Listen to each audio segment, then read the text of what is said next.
আসসালামু আলাইকুম everyone, আনাভিয়াস daily কুকিংয়ে আপনাদের সবাইকে স্বাগতম। আজকে আমি আসলে বেশি কথা বাড়াবো না, আমার একটু ঠান্ডা লেগেছে, আপনারা আমার ভয়েস শুনেই বুঝতে পারছেন। তো আমরা আজকে কলমি শাকের একটা ভর্তা রেসিপি দেখব। তো চলুন আমরা কথা না বাড়িয়ে রেসিপিতে চলে যাই। আমি কিন্তু এখানে এক মুঠা কলমি শাক নিয়ে নিয়েছি। শাকটাকে ভালোভাবে ধুয়ে ছোট ছোট করে কেটে নিয়েছি, আর শাকটাকে আমি চুলায় বসিয়ে দিয়েছি সিদ্ধ করার জন্য। শাকটাকে আমি একটু ভালোভাবেই সিদ্ধ করে নিব।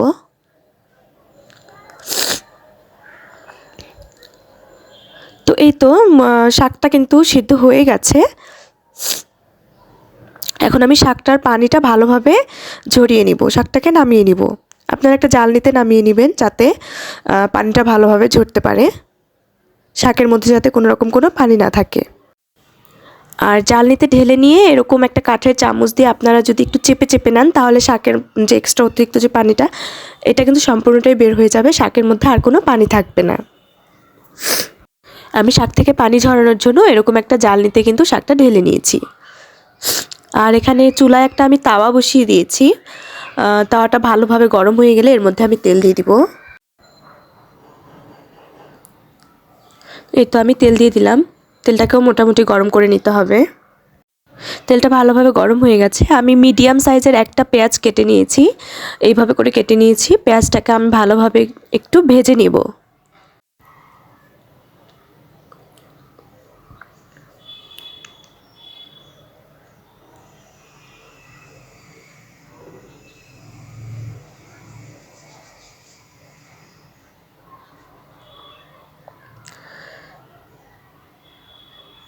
তো পেঁয়াজটাকে কিন্তু আমি এইভাবে করে ভেজে নিয়েছি। পেঁয়াজটা ভাজা হয়ে গেলে আমি এক সাইডে রেখে দিচ্ছি, তাতে করে এক্সট্রা তেলটা ঝরে যাবে। আর এখানে আমি দেশি যে রসুনগুলো, ছোটো ছোটো রসুন, সেগুলো নিয়ে নিয়েছি। বিভিন্ন ভর্তায় কিন্তু দেশি রসুনটা ইউজ করলে ভর্তাটা অনেক স্বাদ হয়। আর আমি এখানে 3টা কাঁচামরিচ নিয়ে নিয়েছি। আপনারা চাইলে কিন্তু কাঁচামরিচের পরিমাণটা বাড়িয়ে দিতে পারেন। আমাদের এই মরিচগুলো তো আসলে অনেক ঝাল, এর জন্য আমি 3টা নিয়েছি। আর আমি ভর্তাটা তো অতিরিক্ত ঝাল দিব না, ঝালটা একটু কমিয়েই রাখবো। আপনারা চাইলে বেশি দিতে পারেন, ভর্তায় আসলে ঝাল বেশি হলেই ভর্তাটা খেতে ভালো লাগে। তো এই তো আমি কিন্তু এগুলোকে একসঙ্গে ভালোভাবে একটু ভেজে নিচ্ছি।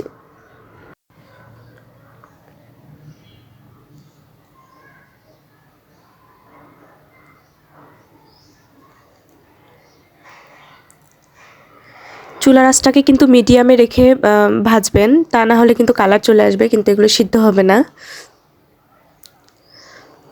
তো এগুলো ভাজা হয়ে গেছে, আমি এখন সবগুলো একসঙ্গে উঠিয়ে নিচ্ছি। আমার পেঁয়াজ, রসুন, মরিচ সবগুলো ভাজা হয়ে গেছে। এখন কিন্তু আমরা বাটাবাটিতে চলে আসলাম।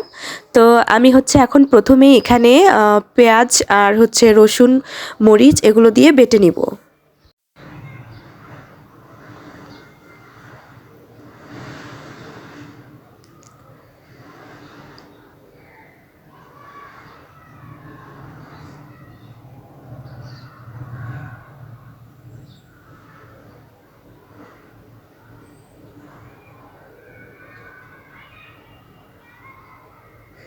এখন আমি এখানে ধনিয়া পাতা দিয়ে দিলাম।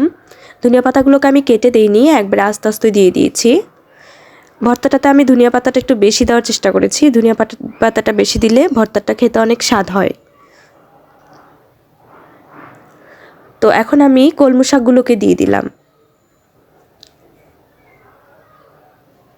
এখন সবগুলো একসঙ্গে বেটে নিব।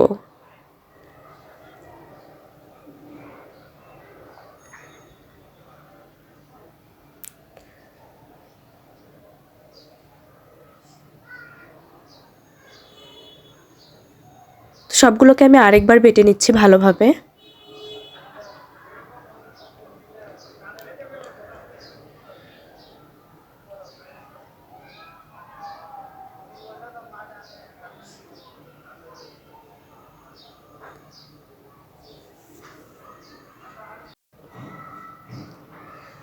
তো এই তো সবগুলো কিন্তু বাটা হয়ে গেছে। এই পর্যায়ে আমি এখানে স্বাদ মতো লবণ অ্যাড করে দিব। লবণ দিয়ে আমি লবণটা কিন্তু সবার শেষে দিলাম। লবণটা দিয়ে আমি ভালোভাবে সবগুলোকে মাখিয়ে নিব। তো এখন আমি ভর্তাগুলোকে একটা হাফ প্লেটে উঠিয়ে নিচ্ছি। ভিউয়ার্স দেখতেই পাচ্ছেন আমাদের কলমু শাক ভর্তা কিন্তু রেডি।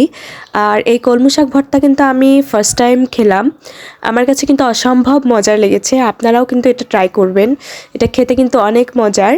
আর আজকের এই কলমু শাক রেসিপি বা কলমু শাকের ভর্তা রেসিপিটা আপনাদের কার কাছে কেমন লাগলো অবশ্যই কিন্তু আমাকে কমেন্টসে জানাবেন। আমার চ্যানেলে যারা সাবস্ক্রাইব করেছেন তাদের সবাইকে অসংখ্য ধন্যবাদ, আর যারা সাবস্ক্রাইব করেননি তারা অবশ্যই আমার চ্যানেলে একটি সাবস্ক্রাইব করে দিবেন, এটা আপনাদের কাছে আমার রিকোয়েস্ট থাকলো। তো সবাই ভালো থাকবেন, সুস্থ থাকবেন, আল্লাহ হাফেজ।